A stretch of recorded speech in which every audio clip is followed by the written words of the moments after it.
الحمدللہ رب العالمین والصلاة والسلام علی رسولہ الکریم اما بعد فاعوذ باللہ من الشیطان الرجیم۔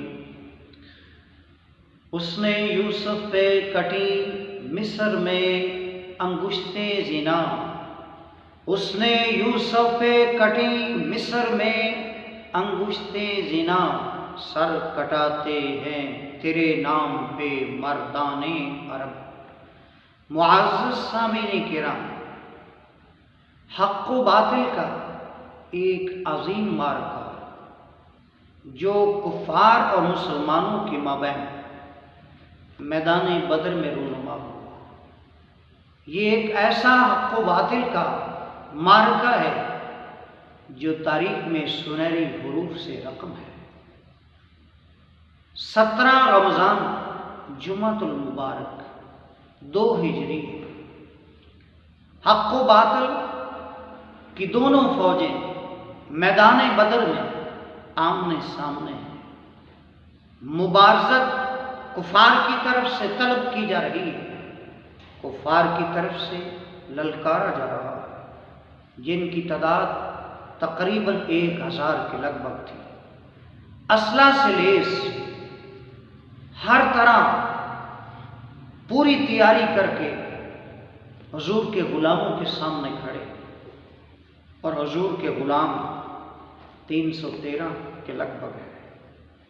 کسی کے پاس تلوار ہے، کسی کے پاس نیزہ ہے، کسی کے پاس بھالا ہے، پورا اسلحہ نہیں ہے، لیکن ان کے ایمان پورے ہیں۔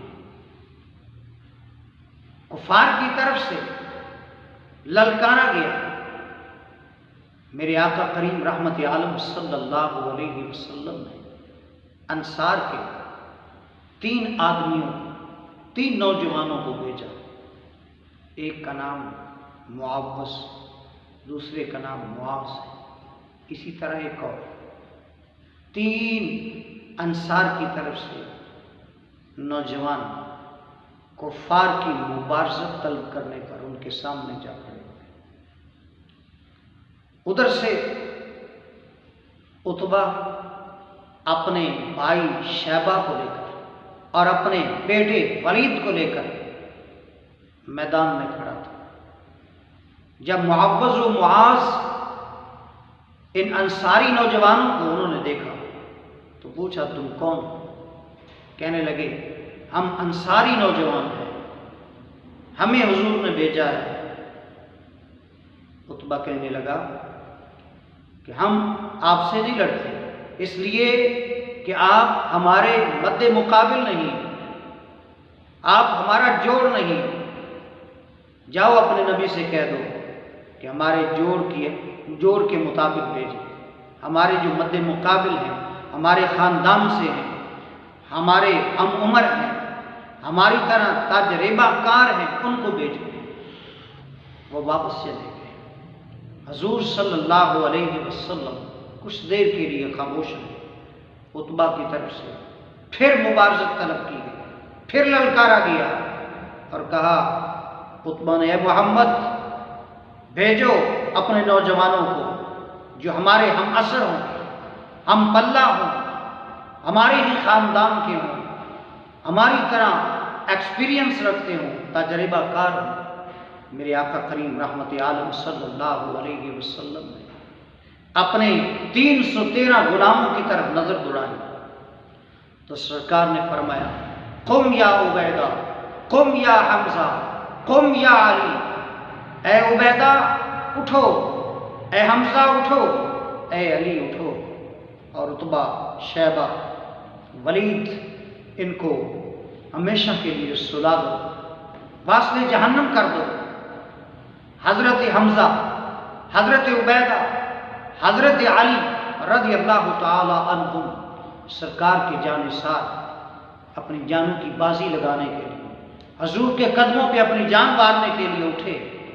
سرکار سے اجازت لی، ہاتھ میں تلواریں حیدری لی، نیزہ، بھالا، اسلحہ لیا اور عتبہ کے سامنے جا کھڑے ہوئے، شیبہ کے سامنے کھڑے ہو گئے، اس کے بیٹے ولید کے سامنے کھڑے ہو گئے، کہنے لگے آؤ، مقابلہ شروع ہو گیا۔ عرب کے اندر مقابلہ کا طریقہ یہ تھا کہ پہلے 2-2 3 ایک دوسرے کے مد مقابل آتے تھے، لڑتے تھے۔ جب تک وہ لڑتے رہتے تو عام جنگ شروع نہ ہوتی، اور جب وہ لڑ کے مارے جاتے تو پھر گھمسان کی جنگ شروع ہو جاتی۔ حضرت عبیدہ، حضرت حمزہ، حضرت علی رضی اللہ تعالی عنہ، وہ عتبہ، شیبہ اور ولید کے مقابلہ میں آ گئے۔ تلواریں چلنا شروع ہو گئی، ایک دوسرے پر حملے کیے، اور حضرت حمزہ اور حضرت علی رضی اللہ تعالی عنہما دونوں نے ایسے اپنے حریفوں پر، دشمنوں پر وار کیے کہ انہیں سنبھلنے نہ دیا اور آنے واحد میں واصل جہنم کر دیا۔ ہاں، عبیدہ کا جو حریف تھا وہ کچھ طاقت کے اعتبار سے، تجربہ کے اعتبار سے حضرت عبیدہ سے بھاری تھا۔ حضرت عبیدہ نے بھی اپنی بہادری کے جوہر دکھائے، لیکن بالآخر حضرت عبیدہ رضی اللہ تعالی عنہ حضور کے غلام زخموں سے چور چور ہو گئے، بدن زخمی ہے، پنڈلی کٹی ہوئی ہے، گودا باہر نکل چکا ہے۔ اتنے میں حضرت حمزہ اور حضرت علی نے دیکھا کہ ہمارا ساتھی عبیدہ وہ زخمی ہو چکا ہے دشمن کی تلواروں سے، دشمن کے واروں سے۔ وہ فوراً شاہین کی طرح، بلکہ میں کہوں شیروں کی طرح حضرت عبیدہ کے حریف پر جھپٹے اور اسے آنے واحد میں واصل جہنم کر دیا۔ اور حضرت عبیدہ اپنے ساتھی کو، جو بدن میں زخم کھا چکے تھے، انگ انگ پہ زخم کھا چکے تھے، پنڈلی کٹ چکی تھی، خون کے فوارے چھوٹے ہوئے تھے، ان کو لے کر میرے آقا کریم رحمت عالم صلی اللہ علیہ وسلم کی بارگاہ ناز میں حاضر ہوئے، سرکار کے قدموں میں رکھا گیا۔ میرے آقا کریم رحمت عالم صلی اللہ علیہ وسلم نے جب دیکھا کہ میرا غلام اپنی جان مارنے کے لیے آخری سانسوں میں میرے قدموں میں آنا چاہتا ہے، تو سرکار بڑھ کر آگے تشریف لے آئے اور میرے آقا نے اپنے قدم اس کے قریب تر کر دیے۔ تو اس نے فوراً ہی اس موقع کو غنیمت جانا کہ اپنے رخسار میرے آقا کریم رحمت عالم صلی اللہ علیہ وسلم کے قدموں پہ رکھ دیے اور سر قدموں میں رکھ دیا۔ عرض کرنے لگے، قدموں میں سر رکھ کے سرکار کے قدموں کے ساتھ اپنے رخسار ملتے ہوئے عرض کرنے لگے، یا رسول اللہ صلی اللہ علیہ وسلم، الستو شہیدن؟ یا رسول اللہ، کیا میں شہید نہیں ہوں؟ کیا مجھے شہادت کا رتبہ نہیں نصیب ہوگا؟ میرے آقا کریم رحمت عالم صلی اللہ علیہ وسلم نے فرمایا، اشہد انک شہید، میں اللہ کا نبی گواہی دیتا ہوں کہ تو شہید ہے، یعنی تجھے شہادت کا رتبہ ان قریب ملنے والا ہے۔ بالآخر حضرت عبیدہ وہ نبی کریم صلی اللہ علیہ وسلم کے قدموں میں سر رکھتے ہوئے، سرکار کے قدموں کے ساتھ اپنے رخسار ملتے ہوئے، محبت کا اظہار کرتے ہوئے، سرکار کے چہرے بددعا کو تکتے ہوئے، اللہ کی حمد و ثنا کرتے ہوئے، اللہ کا شکریہ ادا کرتے ہوئے، سرکار کی تعریفیں کرتے ہوئے اپنی جان حضور کے قدموں پہ فدا کر دیتے ہیں۔ انا للہ و انا الیہ راجعون۔ میرے اعلیٰ حضرت عظیم البرکت الشاہ احمد رضا خان فاضل بریلوی رحمۃ اللہ علیہ نے کیا خوب اس واقعہ کی ترجمانی فرمائی۔ فرماتے ہیں، حسن یوسف پہ کٹی مصر میں انگشت زنا، حسن یوسف پہ کٹی مصر میں انگشت زنا، سر کٹاتے ہیں تیرے نام پہ مردانے۔ جنگ شروع ہوئی، جنگ بڑھتی گئی، حضور کے غلام واصل جہنم کرتے گئے، بڑے بڑے سرداروں کو واصل جہنم کرتے گئے۔ ابو جہل پر بھی معوذ و معاذ شیر کی طرح جھپٹے، اور اسے خون میں لت پت کر دیا۔ جو بڑا متکبر تھا اور اپنے وقت کا فرعون تھا، جب اس کی گردن کاٹنے لگے تو کہنے لگا میری گردن ذرا نیچے سے کاٹنا تاکہ پتہ چلے کسی سردار کی گردن ہے۔ میرے آقا کریم رحمت عالم صلی اللہ علیہ وسلم کو علم ہوا، جو سرکار نے فرمایا موسیٰ علیہ السلام کے دور کا بھی فرعون ہے، ہر دور میں فرعون گزرے ہیں، لیکن میرے دور کا فرعون یعنی ابو جہل یہ سارے فرعونوں سے بڑا فرعون ہے۔ بالآخر سارے فرعونوں سے بڑے فرعون کو بھی میرے آقا کے غلاموں نے واصل جہنم کر دیا۔ یکے بعد دیگرے میرے آقا کریم رحمت عالم صلی اللہ علیہ وسلم کے جانثاروں نے، جانبازوں نے، حضور کے غلاموں نے 70 کافر یکے بعد دیگرے واصل جہنم کر دیے۔ اور یہ بات یاد رکھیں، صحابہ کہتے ہیں سرکار دو عالم صلی اللہ علیہ وسلم نے یہ مارکا جو حق و باطل کا میدان بدر میں ہوا، اس مارکا کے شروع ہونے سے ایک دن پہلے سرکار دو عالم صلی اللہ علیہ وسلم نے اپنے غلاموں کو لے کر میدان بدر میں ایک جائزہ لیا، میدان بدر کا ایک وزٹ کیا، اور سرکار میدان بدر کا جائزہ لے رہے تھے، اور ساتھ سرکار دو عالم صلی اللہ علیہ وسلم غیب دان نبی، علم غیب اللہ کی عطا سے رکھنے والے نبی، صحابہ کہتے ہیں دائرے لگا رہے ہیں میدان بدر میں، اپنے ہاتھ سے دائرے لگا رہے ہیں، کبھی ادھر دائرہ لگاتے ہیں، کبھی ادھر دائرہ لگاتے ہیں، کبھی ادھر دائرہ لگاتے ہیں۔ صحابہ پوچھتے ہیں آقا یہ میدان بدر ہے، اس میں آپ دائرے لگا رہے ہیں، ان کی وجہ کیا ہے؟ میرے آقا کریم رحمت عالم صلی اللہ علیہ وسلم نے فرمایا اس دائرہ میں کل ابو جہل واصل جہنم ہوگا، اس میں عتبہ گر کر واصل جہنم ہوگا، وہاں شیبہ گرے گا، وہاں ولید گرے گا۔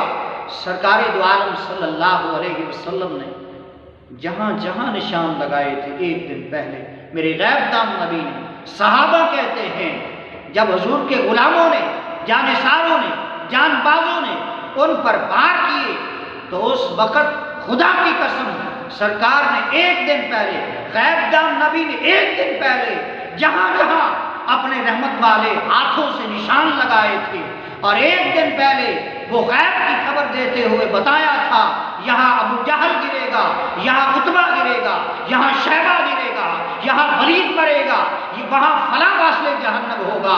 صحابہ کہتے ہیں خدا کی قسم جہاں مصطفیٰ نے دائرے لگائے تھے اس سے ایک انچ بھی ادھر ادھر ہو کر کوئی کافر نہیں مرا، جہاں سرکار نے دائرے لگائے تھے وہاں ہی واصل جہنم ہوتے۔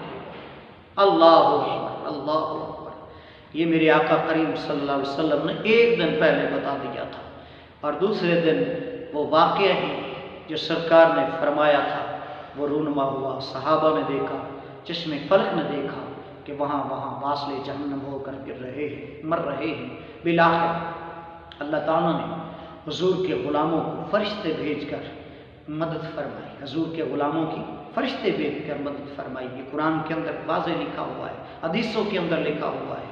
اللہ تعالیٰ نے مسلمانوں کو فتح عطا فرما دی، کفار کو شکست دی، اور 70 کافر بڑے بڑے مارے گئے۔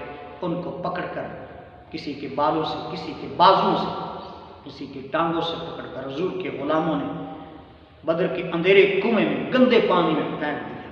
3 روز میرے آقا کریم رحمت عالم صلی اللہ علیہ وسلم وہاں رہے، اور 3 روز کے بعد غلاموں سے کہا چلو وہ جو کافر بدر کے کنویں میں پھینکے تھے ان کا بھی حال پوچھیے کیا بیتی۔ تو حدیث پاک میں آتا ہے، صحیح حدیث پاک میں آتا ہے، سیاستہ کے اندر یہ حدیث موجود ہے کہ سرکار دو عالم صلی اللہ علیہ وسلم وہاں بدر کے کنارے، بدر کے کنویں کے کنارے کھڑے ہو کر سرکار کہہ رہے ہیں یا ابا جہل، یا عتبہ، یا شیبہ، یا ولید، یا فلاں بن فلاں، بتاؤ جس عذاب کا اللہ نے وعدہ کیا تھا وہ تم نے چکھا کہ نہیں، وہ تمہیں ملا کہ نہیں؟ اس وقت حضرت عمر رضی اللہ تعالیٰ عنہ بھی ساتھ کھڑے تھے۔ عرض کیا یا رسول اللہ کیا یہ سنتے ہیں آپ کی بات؟ سرکار دو عالم صلی اللہ علیہ وسلم نے فرمایا ہاں، جس طرح تم سنتے ہو، تم سے یہ زیادہ میری بات کو سن رہے ہیں۔ پتہ یہ چلا کہ کافر کی روح کا بھی کافر کے ساتھ تعلق ہوتا ہے، جس کی وجہ سے وہ سنتا ہے، وہ سمجھتا ہے۔ اگر کافر کی روح کا اس کے ساتھ تعلق ہو سکتا ہے، یقیناً ہے، اور وہ آنے والے کی بات کو سن سکتا ہے، تو مسلمان بدرجہ اتم اپنی قبر پہ آنے والے اپنے پیارے کی گفتگو کو سن سکتا ہے، سلام کو سن سکتا ہے۔ تو اگر مسلمان سن سکتا ہے اور یقیناً سنتا ہے، یہ حدیثوں میں آتا ہے، اس میں کوئی شک نہیں، تو اللہ کا ولی بدرجہ اتم بدرجہ اولا سن سکتا ہے، اور اللہ کا ولی سنتا ہے تو پھر اللہ کے نبی بھی سنتے ہیں، اور اللہ کے نبی سنتے ہیں تو سید الانبیاء گنبد خضرا کے مکین اپنے غلاموں کی فریاد سب سے اعلیٰ اور اولا سنتے ہیں، بدرجہ اتم سنتے ہیں۔ اس لیے یہ عقیدہ بھی یہاں سے ثابت ہو گیا۔ اللہ تبارک و تعالی ہمیں بھی وہ جذبہ عطا فرمائے جو حضور کے غلاموں کو میدان بدر میں عطا فرمایا تھا۔ آج یہی وجہ ہے کہ جذبہ جہاد ہمارے اندر ختم ہو چکا ہے، جس کی وجہ سے آج ہمیں ہر جگہ ندامت اور پریشانی کا منہ دیکھنا پڑ رہا ہے، ہر جگہ ہمیں شکست سے دوچار ہونا پڑ رہا ہے، ہر جگہ جو ہے وہ ہماری گردنیں چکی ہوئی۔ جب تک مسلمان حضور کے غلام وہ جہاد کا علم لے کر میدان کے اندر برسر پیکار رہے اور جہاد کا علم لے کر وہ دنیا کے کونے کونے پھرتے رہے اور جہاد کرتے رہے، تب تک ان کی گردنیں اونچی رہی، سر اونچے رہے۔ اور جب جہاد کا علم جو ہے سرنگوں ہو گیا اور جہاد کا علم مسلمانوں نے پھینک دیا، جہاد کا پرچم جو ہے وہ جھک گیا، تب سے مسلمانوں کی جو گردنیں اور مسلمانوں کے سر بھی جو غیروں کے آگے جھک گئے ہیں۔ اللہ تعالیٰ ہمیں عمل کرنے کی توفیق عطا فرمائے۔ وما علینا الا البلاغ۔